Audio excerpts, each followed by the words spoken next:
के गर्नुभयो सबै जातिहरूको बिचमा जाने सुसमाचार प्रचार गर्ने बप्तिस्मा दिने तिनीहरूलाई येशू प्रभुले जे जे कुरा सिकाउनु भयो त्यो जे कुरा सिकाउनेहरूको साथमा जगतको अन्त नभइन्जेलसम्म अथवा प्रभुले दिनुभएको आज्ञा पुरा नभइन्जेलसम्म तपाईँ प्रभुले प्रतिज्ञा गर्नुभएको छ। अनि प्रत्येक छोराछोरीको साथमा प्रत्येक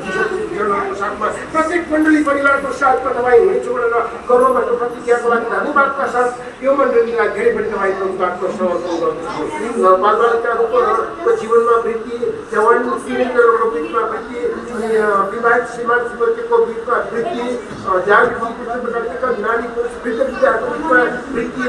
पुरानाहरूको बिचमा एकतामा वृद्धि, त्यस्तै प्रकारले नयाँ विश्वासीहरूको बिचमा पनि वृद्धि, नयाँ थप आत्माहरू जित्नको लागि वृद्धि हुँदै जानको लागि अझ यो पालबाट आज बढाउनको लागि तपाईँ प्रभुले शक्ति दिनुभयो, साथ दिनुभयो, धन्यवाद दिन्छौँ। अब यो कुरा झन् दोब्बर तेब्बर चौब्बर हुँदै हुँदै